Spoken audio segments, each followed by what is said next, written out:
Quite the talent he is. Proper chatterbox yada. If you're keen, it'll be brilliant. Today, we're going to keep it simple.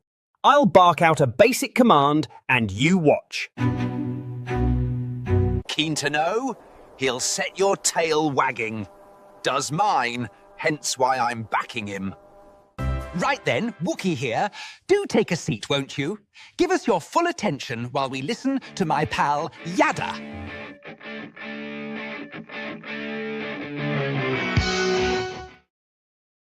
Well, with the Wookiee introduction, this must be the basics presentation of Luminaries. And we're well into our series here. It could be a long one based upon how far we go into the material.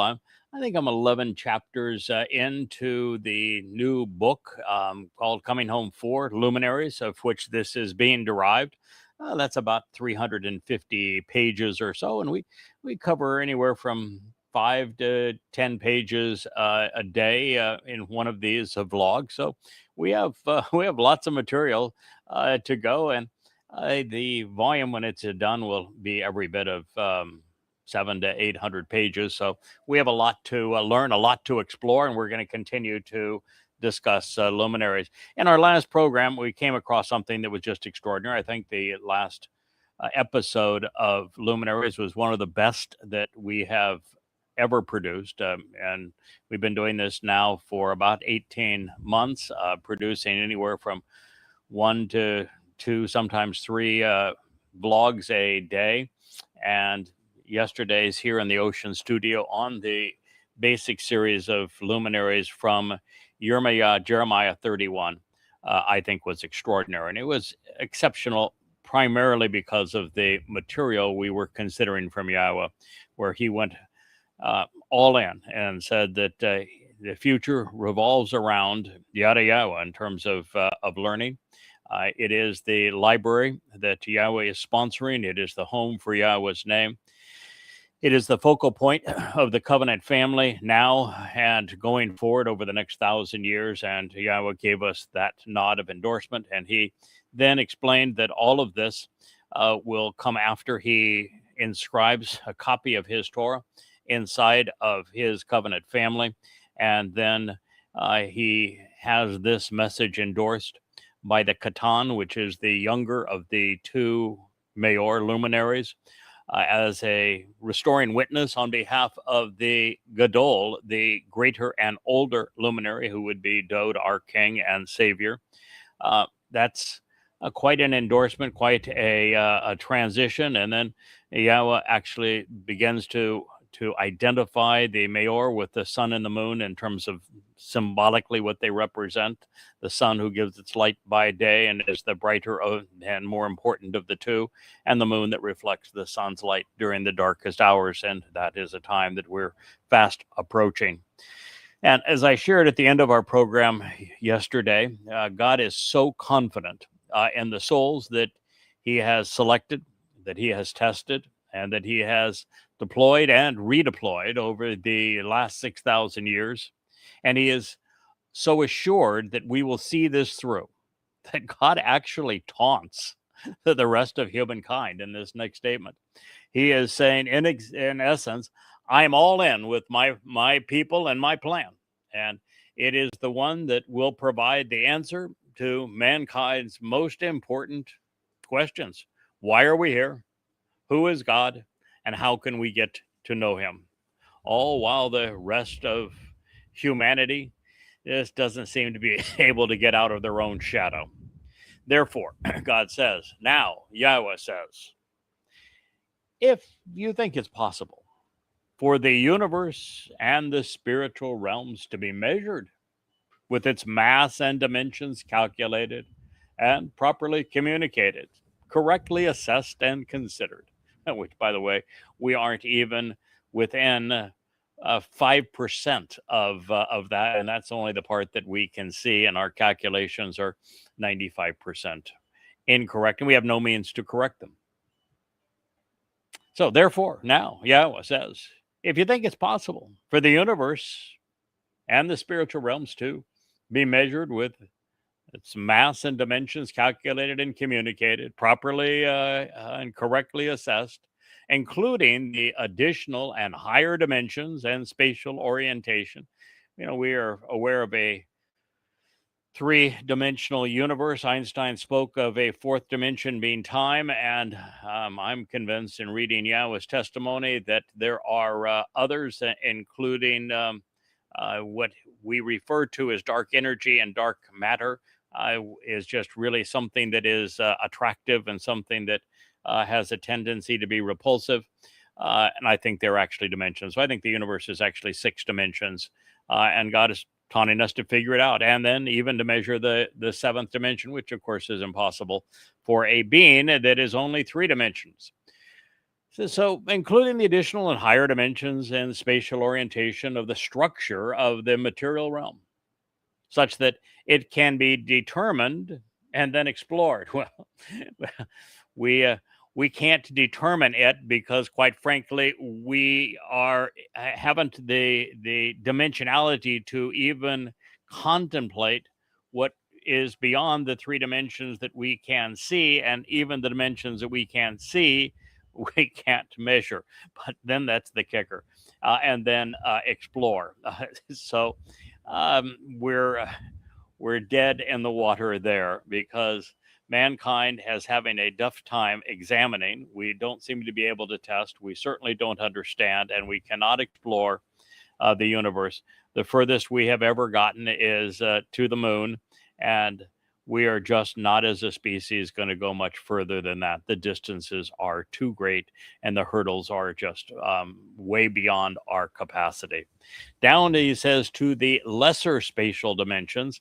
This is an interesting part of the taunt, and God's going all in with this. He's saying, you just have no clue as to what is happening all around you. But in the lesser spatial dimensions, the universe actually retreats inwardly as rapidly and as massively as it retreats outwardly. And outwardly we see our this patio here that's part of a property that is part of an island, that is part of the Caribbean Sea, that is part of this planet Earth, that is part of a solar system, that is part of a galaxy.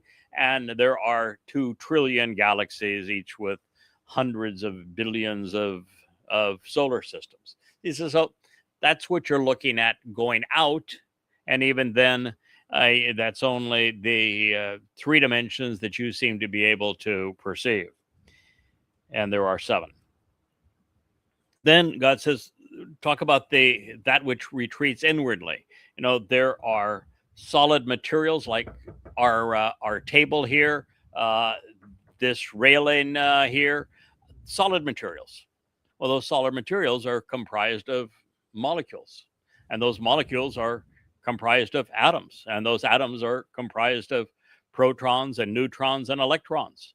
And then these materials are comprised of leptons and quarks and all manner of colors and flavors.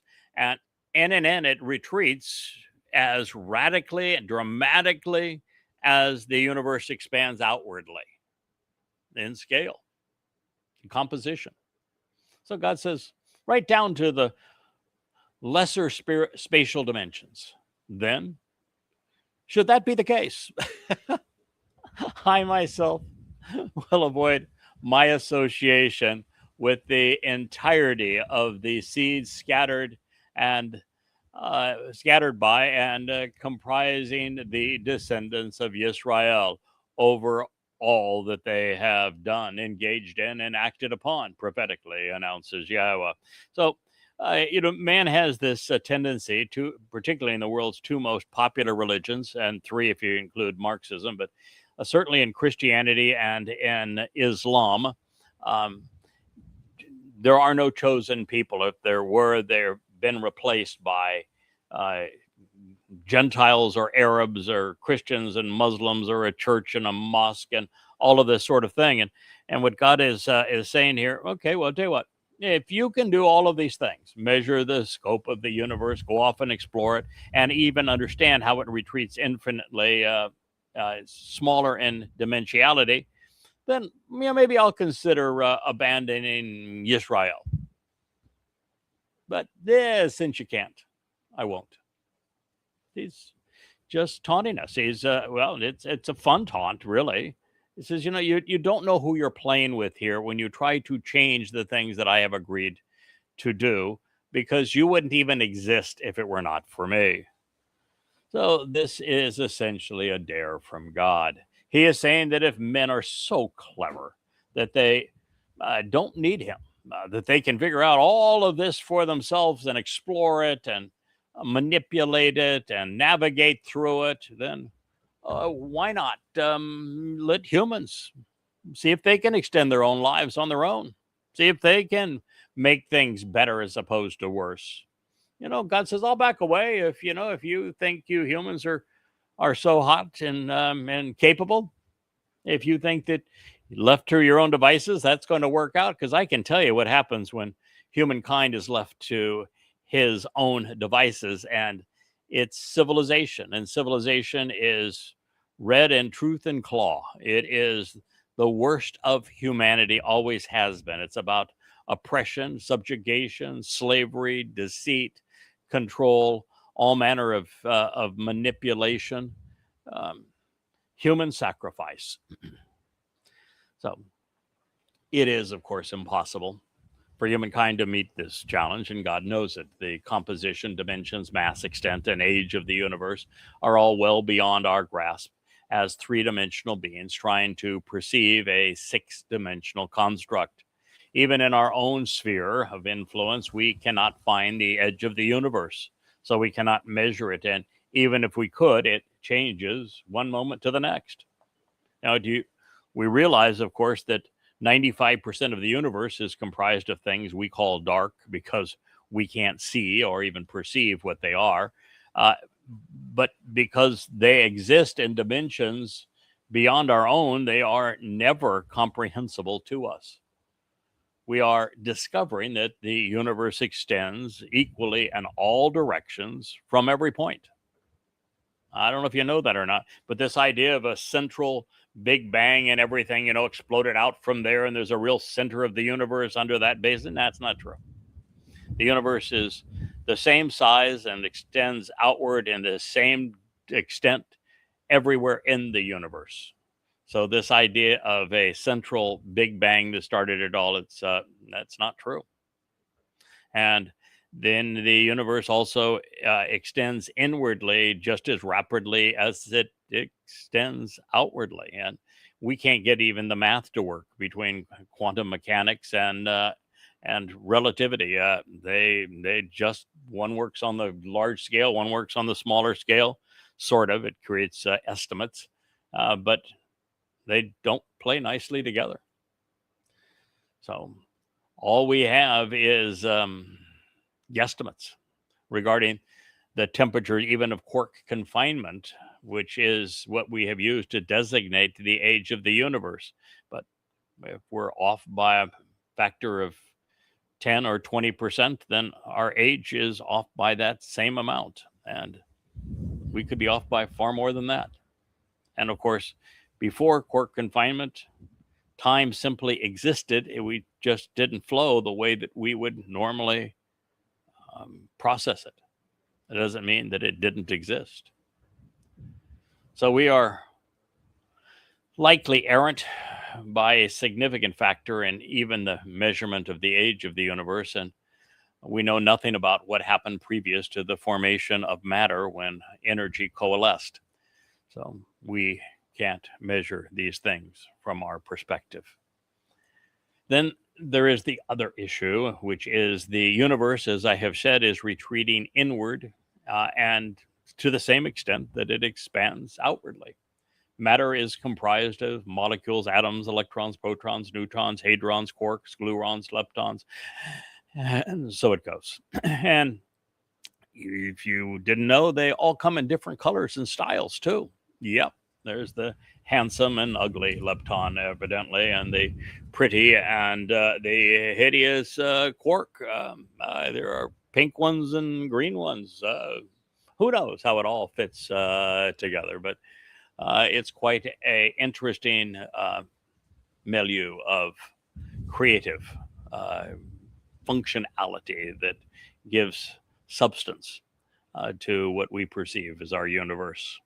So, in the midst of this profoundly important prophetic proclamation by Yahweh regarding how he will use the Gadol and the Katan Mayor specifically in this prophecy, mentioning them by name, let's see if we can properly identify the many places and times that, well, they have been deployed. So, while there may be more, I am aware of only 4 others who serve Yahweh and man in this way. And in addition to Yada, who will be deployed 8 or 9 times, depending on how you count these events. Some are just in and out, and thank you, you delivered a message. Come back at a later time. I'm always deployed with my wife. I came to have an affinity with her 6,000 years ago, and we've been best friends ever since. So we will continue to work together. So she is one of the 5. She is also Yahweh's Amma, and she is Dode's mother. So she is very active in this story. There is also Dode, who began as Adam. He has either 6 or 7 deployments, again, depending on how we itemize them. And then Elia has 3, and Moshe, I think, is either 2 or 3 as well. While we haven't proven it yet, I suspect that Moshe demonstrated himself worthy in a previous episode in the timeline, where he was likely Yosef and Mitzrayim. So he may also have been Gideon, by the way. The personalities of Yosef and the situation certainly match. Moshe and Mitzrayim, and also Yosef and Mitzrayim, very similar set of circumstances. But kind of you look at the reluctance and timidity and overall approach of Gideon, there's a lot of commonality there too. But, the fact of the matter is that God had to have known and worked with and been comfortable with Moshe's soul prior to engaging him in that mission. And the same thing, of course, would be with Dode, because there were a lot of rough edges to work out with our king. And with the Torah reigning supreme on our return to the garden on Sukkah, it's hard to imagine that Moshe not being there along the way to recite it to us. So I certainly expect Moshe to return. And then Elia is a significant player in keeping us entertained on an ongoing basis. So I realize that there are those among us who will struggle with some of this, but it's actually no big deal. It actually is necessary. So not only is it necessary, not only is it ingenious on behalf of Yahweh, but the fact is that it is absolutely no big deal at all. Except Wookie has said, I have done enough of this program. Sitting on the glass table is not nearly as fun as it was cracked up to be. I've done my performance. I'm out of here. All right. So will be honest with you. I always try to be. And to tell you that I did not understand much of this until recently. Now, I will tell you absolutely and emphatically, I knew that Dode was going to have at least 3 lives. I've been talking about Dode's 3 lives now for years. So I knew that God anointed Dode to be Messiah and King, called him his firstborn son and chosen one in 3,000 years ago, just prior to 1000 BCE. That's a fact. And I know that God says over and over again, prophetically, that it is Dode who is returning to be king of forevermore.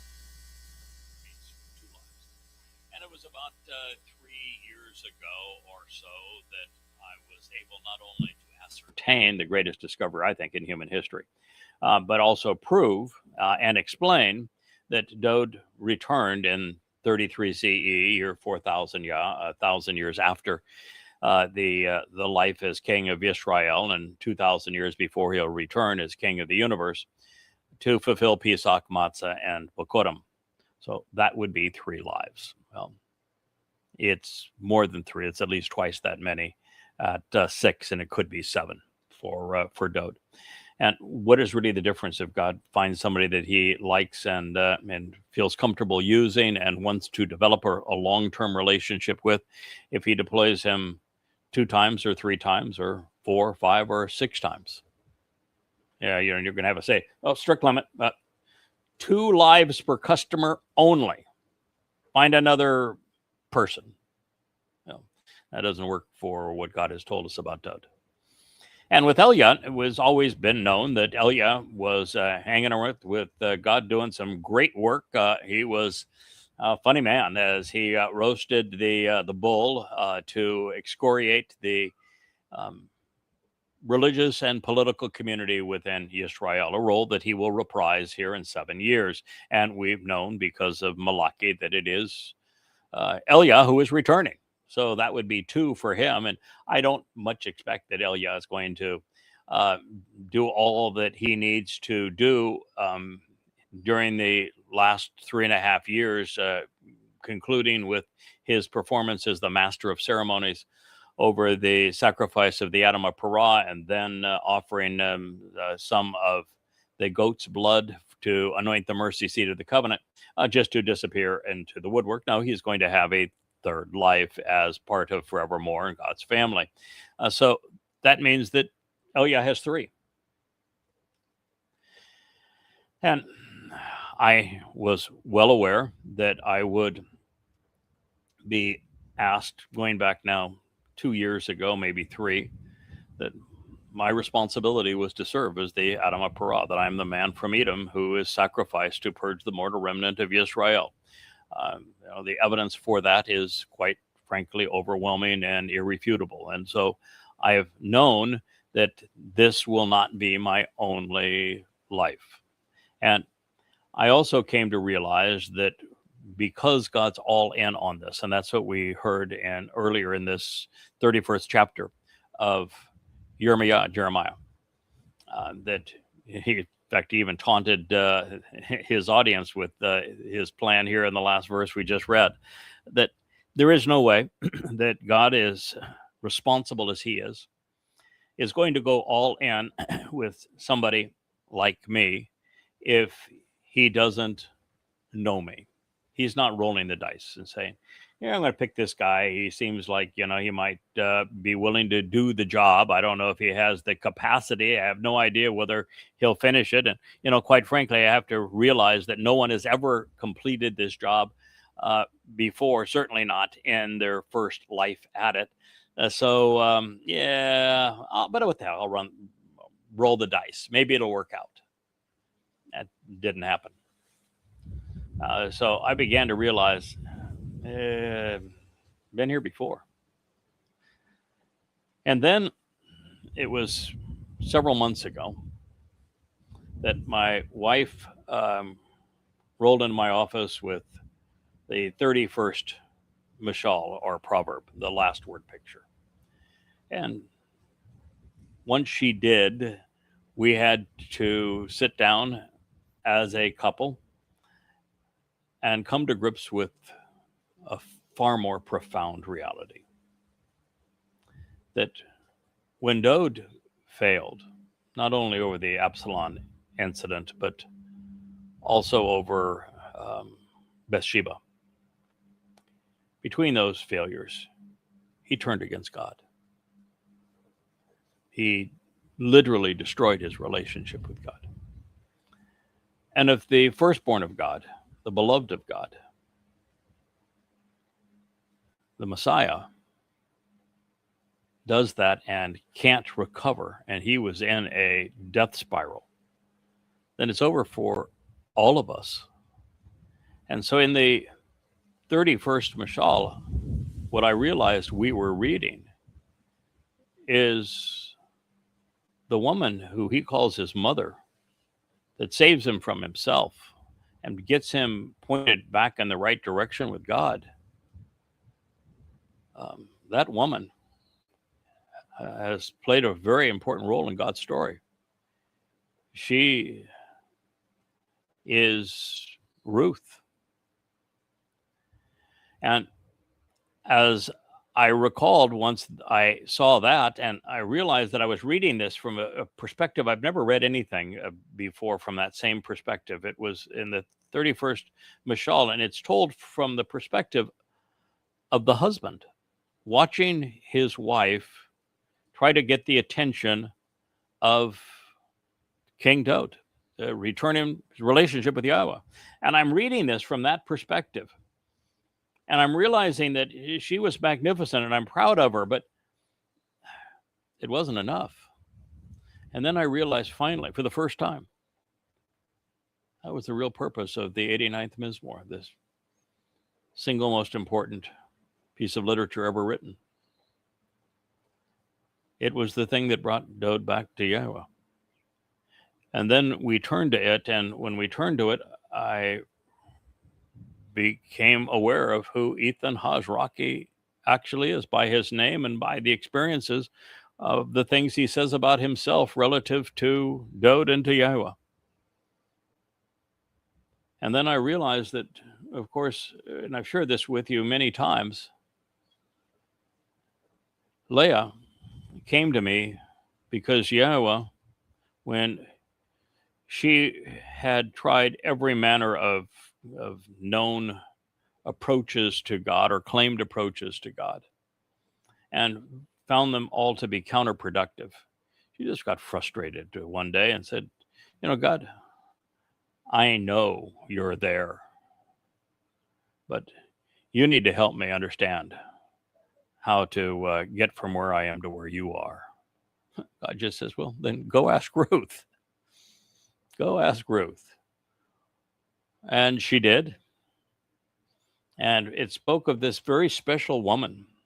And Leah reading this, her name was Lisa at the time, reading this, said, I need to know who this woman is. And so she began to use this magical thing called a search engine, in the browser of Google, and typed in, who is the woman that is associated with God, this feminine manifestation that is associated with God. And it took her to the books I had written. And she began to search them and spent a week without sleeping, just devouring this information, and wrote me a letter and said, this was now, I think, 18 years ago. Who are you?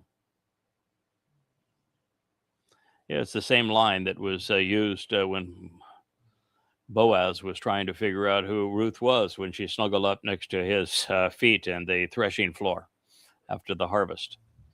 And so we've been together this 18 years and have worked tirelessly on the Yada Yahweh books and now website and everything associated with it. And we were reading the last word picture. And it became obvious that we needed to go and see what role Ruth played in all of this. And we find out that Ruth is the Amma. And that Ruth marries Boaz, who's got one of the two columns of the temple named after him. And that collectively they deliver the kinsman redeemer, who is Daud, saving us. And the whole story is the most beautiful love story ever written. It's the highlight of the Torah and prophets. It's easily the most beautiful story in them. And every word of it's prophetic.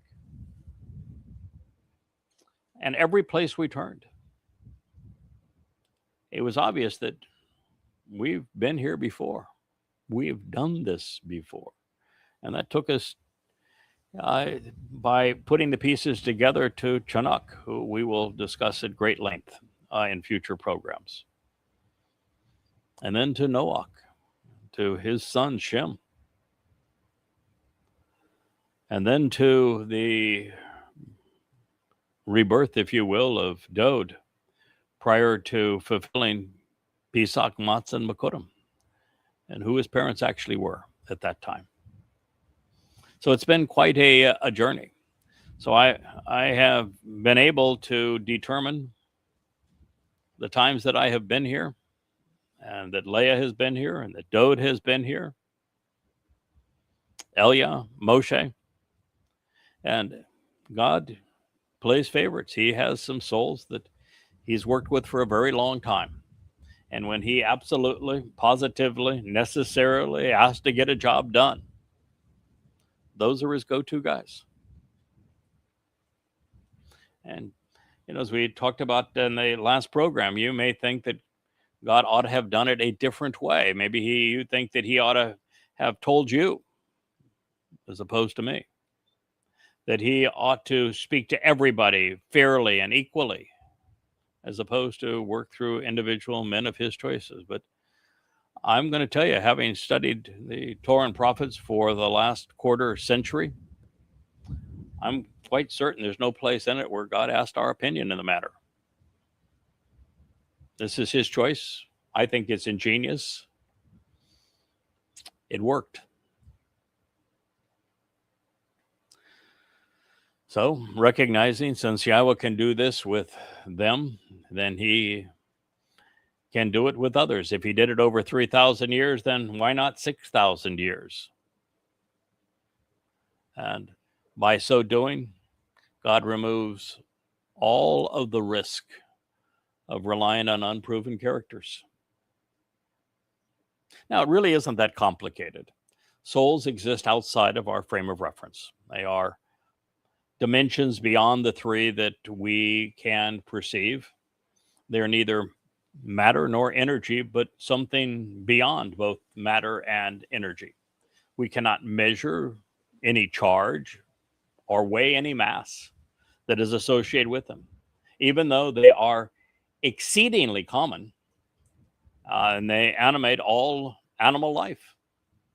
And in that form, they are unaffected by time and ubiquitous in space, such that they can be deployed anywhere at any time, so long as they don't go back in time. That's the only thing you can't do. The fabric of the universe would unravel if you were to go back in time. So God obviously has access to them. And if he didn't, then what would be the purpose of the covenant? In fact, if you want to limit lives, then why would God communicate any of this? Because your life, this one would be the end of your life's period. So if you don't think that God can take your soul and make something of it again, then what's the purpose? Why would God say, I'm bringing you back to the garden where, you're on this planet and you're going to have a physical nature? Why would God say that if he's incapable of doing it, or if there was no point to it? Oh, it's you're doing what the conspiratorialist does if you're struggling with this. You're focusing on a nit and not seeing the big picture. You don't think as God is thinking, because God doesn't think about the body. He thinks about the soul. Now, as for bodies, they're not even a dime a dozen. They are easily created and even replicated. They are disposable. They are a burden and really not much of an advantage at any time, and certainly a liability in all time. That's just why they are disposable.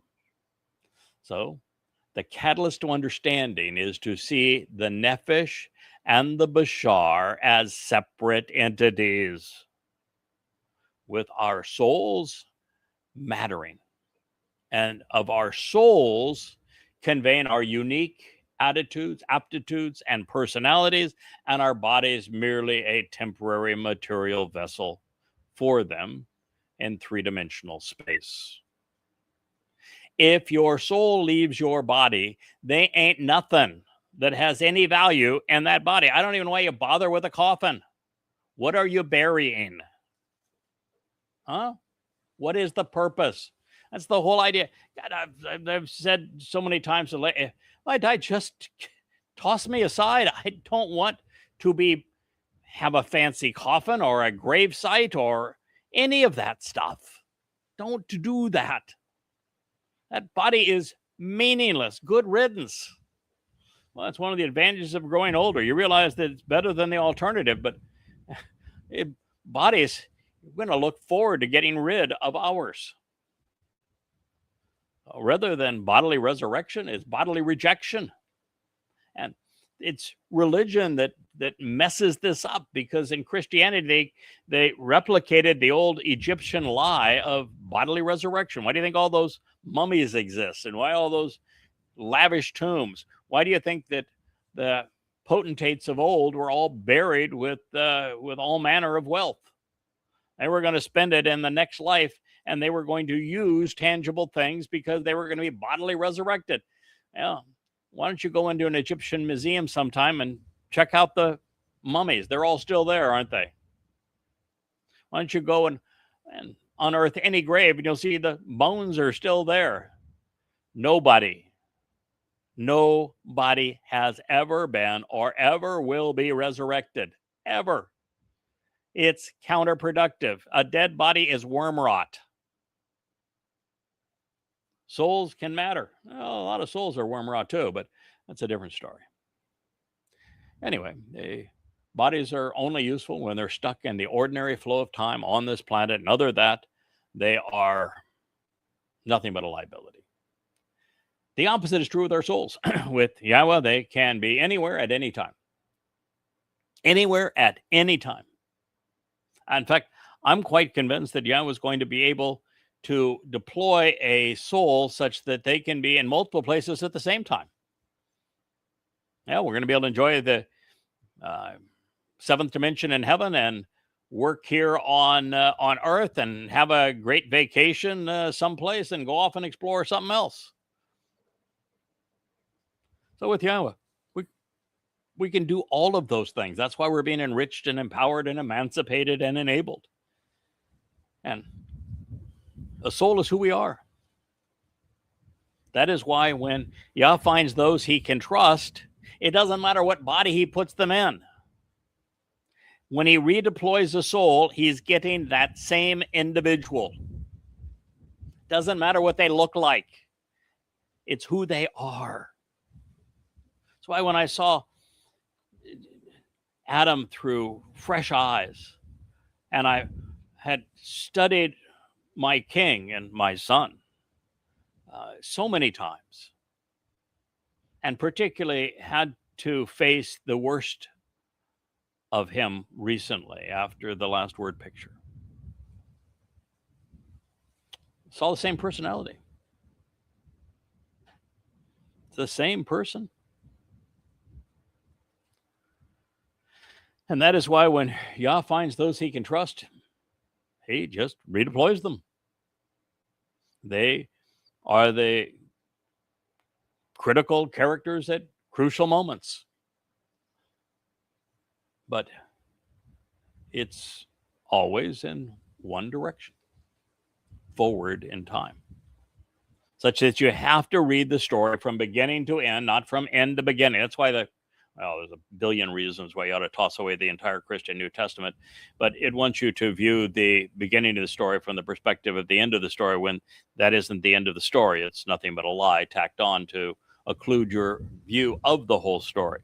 But if you stop focusing on the moment that we're in and what's going to happen going forward, but you pull back so that your perspective is on the entire story from the beginning to the end, the entire portrait that God has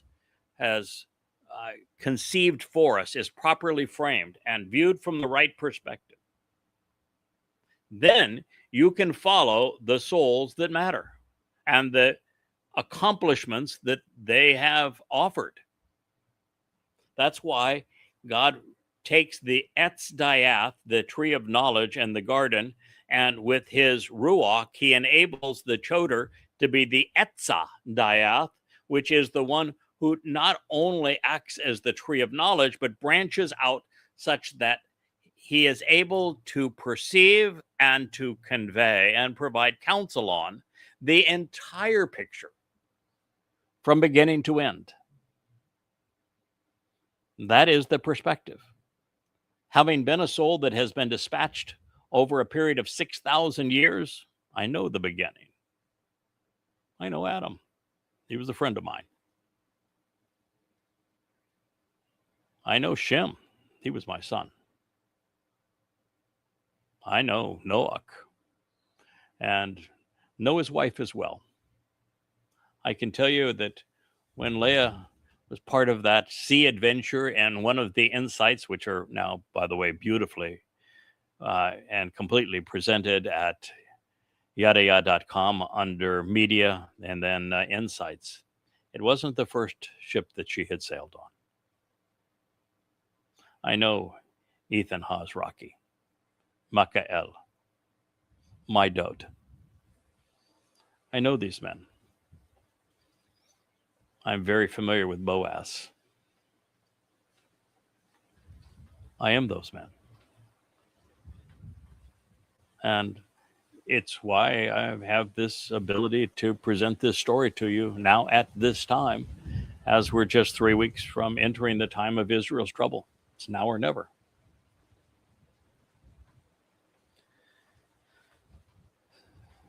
So no one as a soul existed prior to Yahweh forming his firstborn by breathing his soul and Nasama, conscience, into him.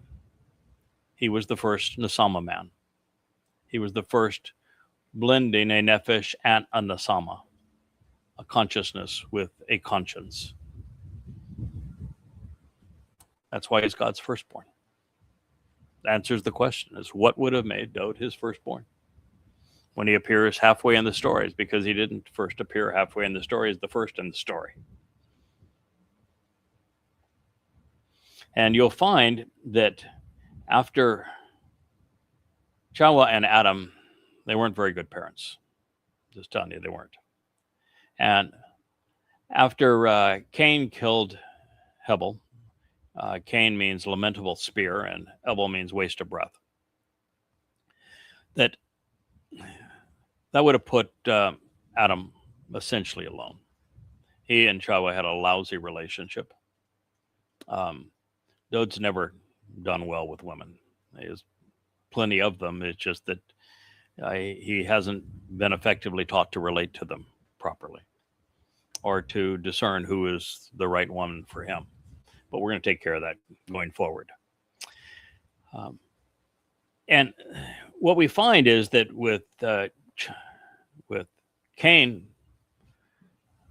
pushed away, with Hebel dead, and being essentially estranged from Chawa, they'd get together to have one more son, but they were never a couple in the sense of the word. God is not going to allow his firstborn to be alone. Dode did not do well on his own, and he did worse when only in the company of a woman. And so Cain's son, God goes to all this length to say to Cain, even though he'd been so bad and murdered his brother and then lied about it and everything else, and God said, I'm going to put a sign on you because anybody touches you, so much as touches you, it's going to be 7 times the retribution for them. Why did he do that? And Cain's already gone to that black hole in the sky called Sheol. Why did he do that? Because of Chinook, Cain's son. And why is there such a story about Chinook? I don't know if you've ever read it, but it's really detailed. And then what you find is that first Chinook is second Chinook.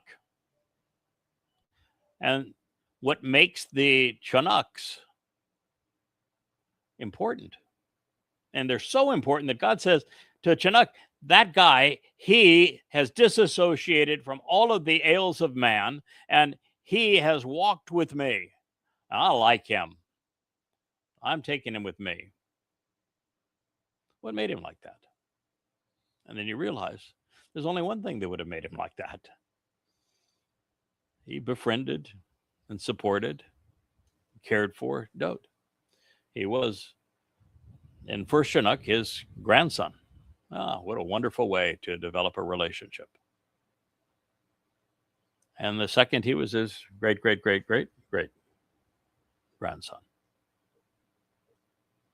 So it's just a powerful story, the way that it's told, and all the insights that you can derive from it along the way. And we'll be sharing many of those as time permits. So, based upon my analysis so far, Dode was first conceived as Adam. And since God tells us the moment that he identifies Dode as the shepherd boy at 8 years old that he has chosen and he's going to anoint, the first thing he tells us about him is ding, ding, drum roll, please.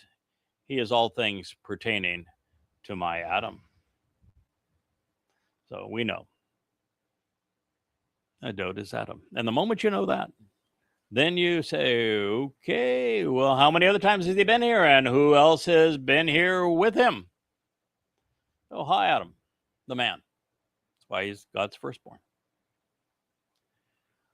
I will in time, and the chapter I'm working on right now, I'll demonstrate that Chanuk became Noach, and Noach gave birth to Shem, and Shem was Adam 2 or Dode 2, depending on which name you want to apply. He was inserted as Eldode, and what we don't know on this occasion was whether or not Eldode and Midode were both around through the entire process from the birth of Moshe all the way to the end of the Exodus, or they were just brought in for that occasion. But the way that they are described around Moshe, who knew them, it's likely they were there for a prolonged period of time. So that would be the next Eldode. It means God's beloved. It's the other way you can look at it is Deleth, El, be the door to God. And that's Dode. He fulfilled Passover. The fourth is he was reborn as Dode, the beloved, and anointed at 8 years of age, 3,000 years ago. Dode was dispatched as Gabriel, as God's most capable and confident man, to tell us exactly when, where, why, and how he would fulfill Chag Matzah, Pesach, Matzah, and Bekurim. One of the most amazing prophecies ever uttered, makes Dode a stupendous prophet. Number 6, he was reborn as Emmanuel. And that would have occurred sometime around 1 or 2 BCE on Sukkah, and it would have been to Boaz and Ruth. 1,000 years, of course, after the first Boaz and Ruth, but that was 2,000 years after they existed by a different name. He was Emmanuel. And he will return, 7, as Elion, as the full influence of the Almighty's influence of Almighty God. And so that's 7. I think that the one that I wouldn't count as a real life, just as an insertion, would have been as Gabriel. So I think it's Dode is 6. So while my assessment of Adam as Dode was derived partly upon his personality, that's what drew me to it initially, and then of course it got confirmed in Samuel when God said, "Yeah, that's right, he's Adam." But it was mostly predicated upon him being Yahweh's firstborn. Adam is Yahweh's firstborn, and God says that Dode is his firstborn, so they're one and the same. Yahweh did not only conceive him as the first living being created in his image, God personally blew his nephesh and nesama into him. But what I didn't know until recently is that Yahweh confirmed this conclusion, as I've shared with you. The specific passage, should you want to look it up, is 1 Samuel 6:12 through 13. Although if you look it up in an English Bible, it's going to say that he was ruddy red. Dode was not a redhead.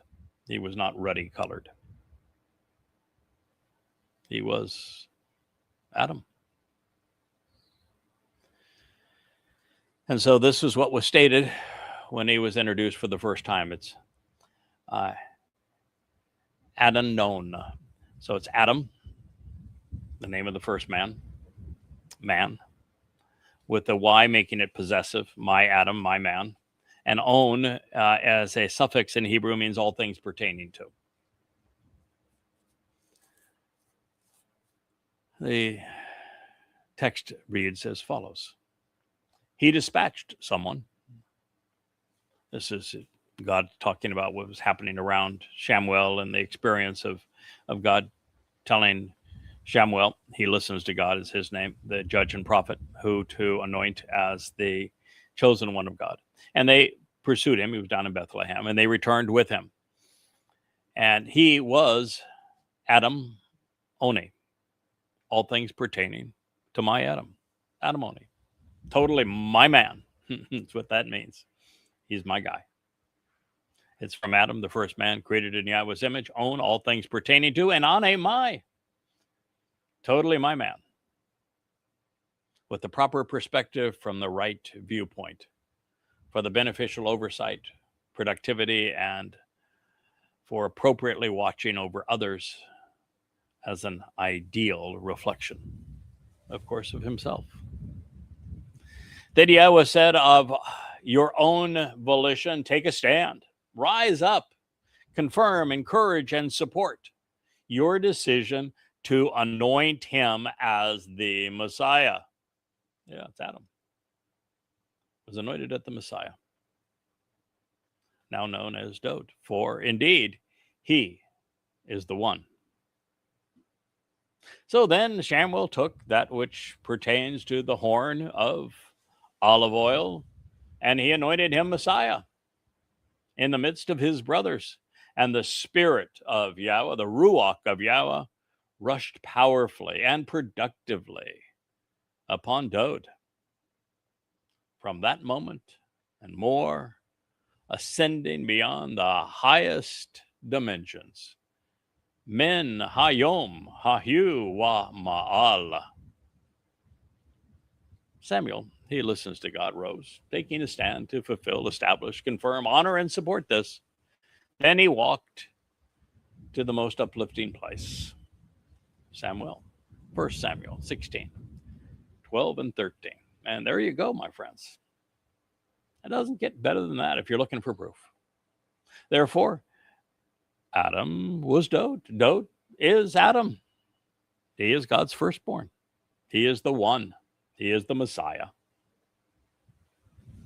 With this pronouncement, Yahweh has given us absolute affirmation that Dod, well, that you got 4 lives now. You got Dod as Adam, got him as Dod for certain. You have him coming back as the Savior of the world in 33 CE, and you got him coming back as King of the universe. And I'm telling you, in the 11th chapter of Numbers, when he speaks of Eldod, there's no mistaking, that's Yahweh's, God's beloved, the adored of God.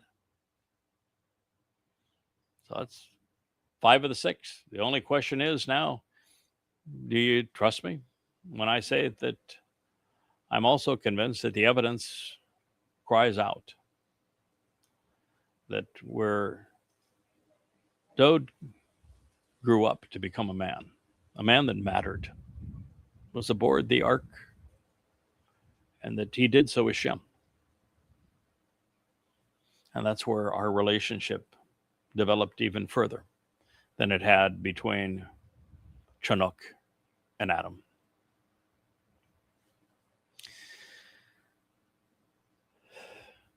So, quite an expose, isn't it, on life? None of which is difficult for God.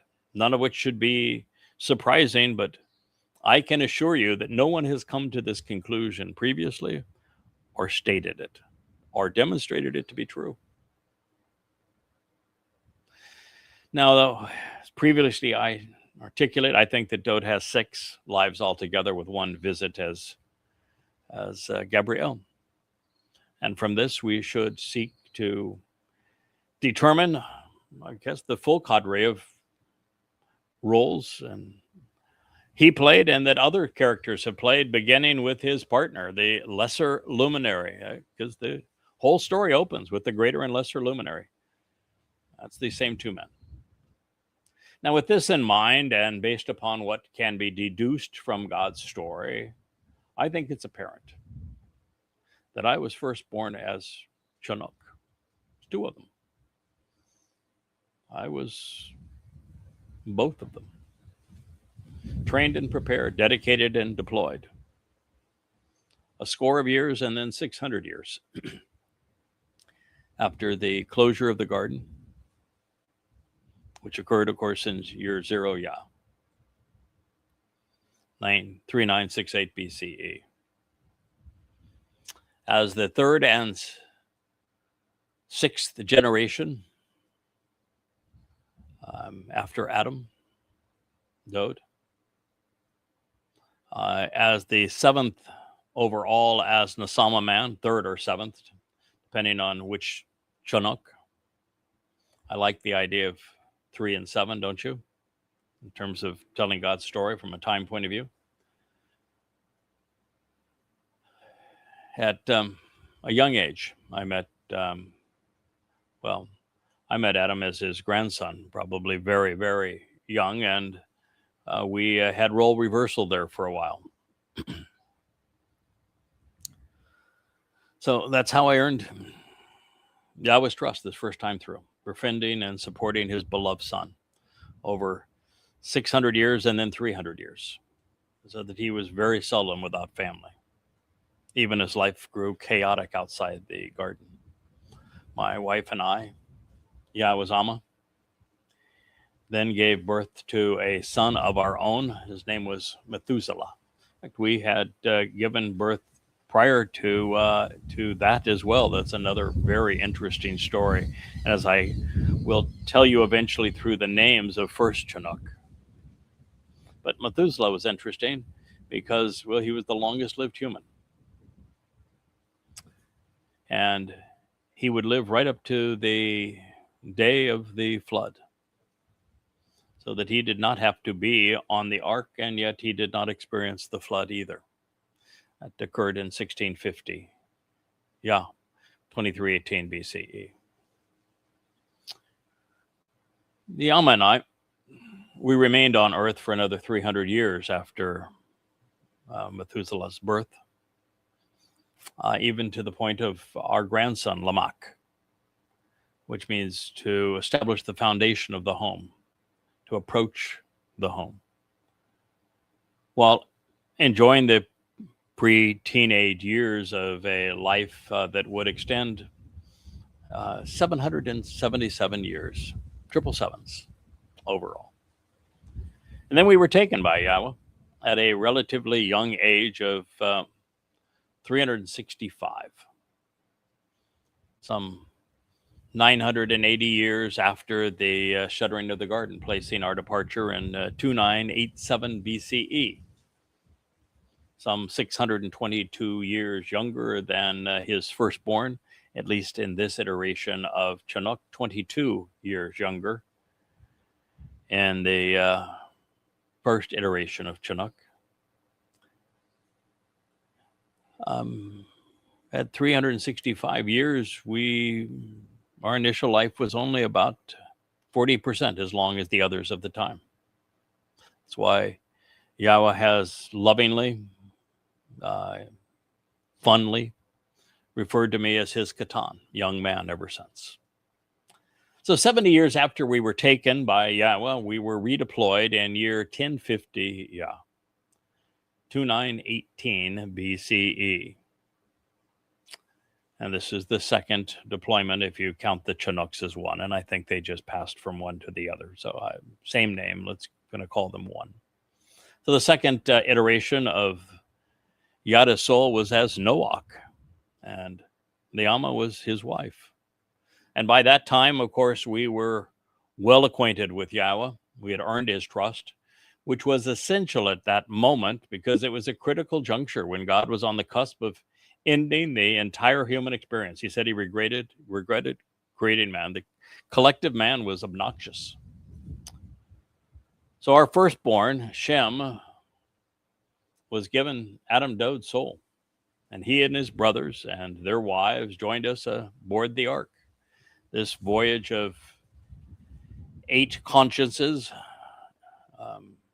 was to serve as a harbinger of the covenant, to repopulate the region with Nesama man after the elimination of the Nephilim fallen, and to establish a pattern for the Shabua and Teruah harvest and for our approach into the garden on Sukkah, where that same number 8 is repeated all 3 times. So it is interesting that we would remain through the 40th Yobel year of 2000 Yah, along with Shem, who would live another 100 years even beyond that. But Noach's final year was year 2000 Yah, 1968 BCE. You know what happened in 1968 BCE, year 2000 Yah? The covenant was confirmed with Abraham, with Yishak and Yahweh, and of course, the lamb representing Dode on Mount Moriah. So what were the witnesses that accompanied them? What were they referred to as? Young men, wasn't it? Young men. Catan, the younger of the 2 luminaries, and his son, who was younger than he by 100 years. Well, actually, 500 years. Shem was born 100 years before the flood.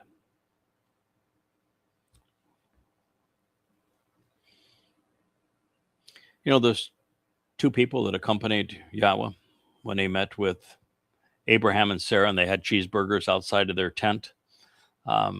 When Sarah laughed at God, and God told Sarah that, you know, we'll return because you're going to have a son, your own son, and that's going to be the child of the covenant.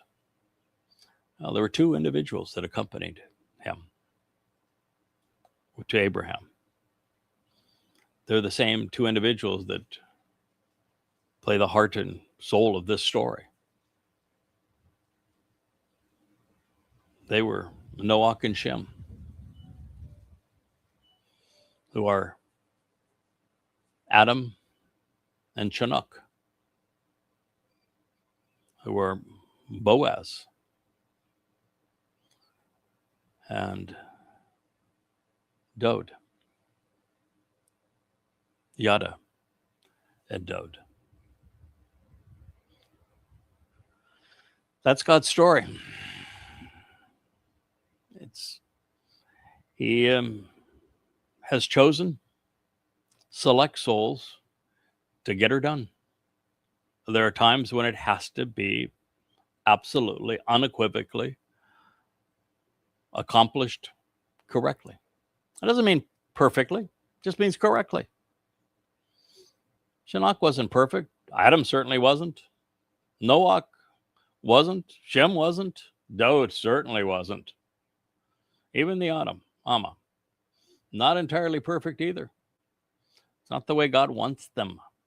What he wants to say is that really ordinary people, maybe with extraordinary character, but otherwise ordinary people, with a whole lot of stick-to-itiveness, devotion, can get her done.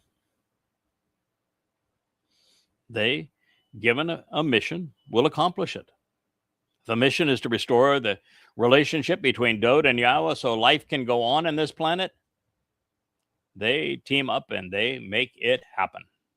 If the mission is to deliver Dode's soul such that he is supported and inspired and guided to the point that he is capable of fulfilling Pesach, Matzah, and Makodim, being crucified, having his soul carry our guilt into Sheol, and he volunteers for that mission, well, that's a tough job to raise a young man to do that. The weight of the world's on his shoulders. Who are you going to call? Boaz and Ruth. That's the answer. God wasn't messing around. He needed it done.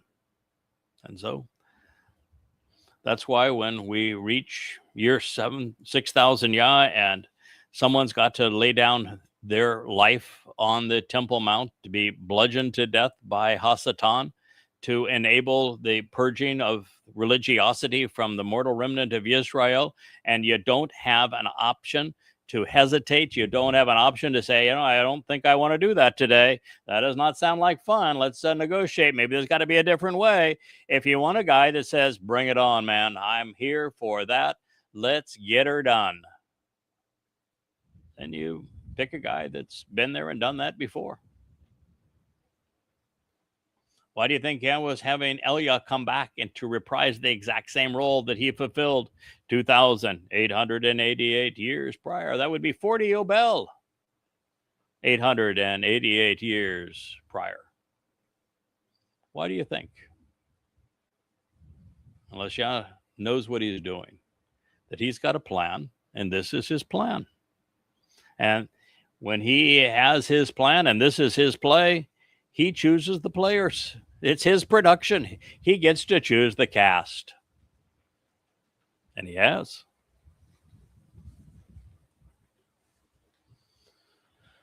So, with the episode on Mount Moriah, the two witnesses,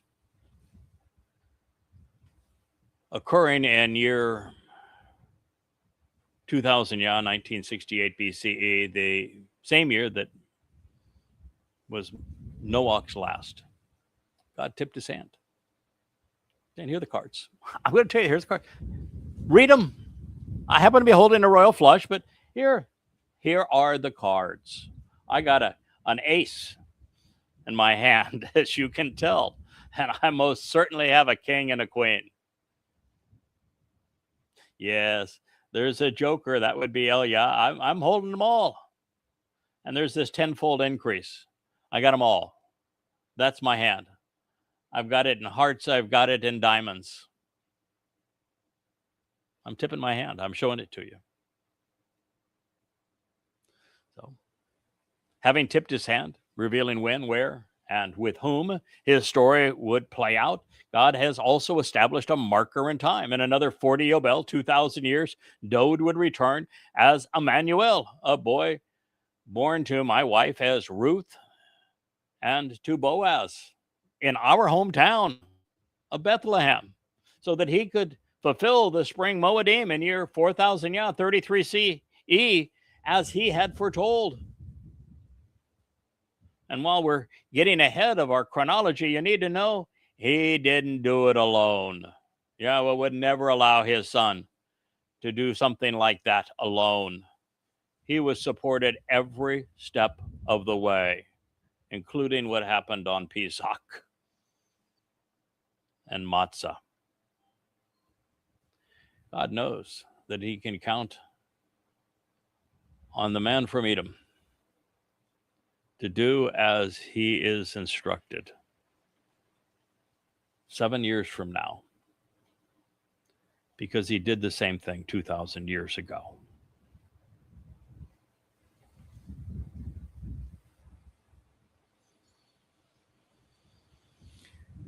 Now, the story goes on, and this might be a good place for us to pause, and we'll recommence in the storyline tomorrow with another episode of Basics, the Luminaries, as I share our deployment around Moshe and what the clues are that suggest that we were there and that God would not allow someone as important to him as Moshe to be subjected to what was a genocidal society at the time.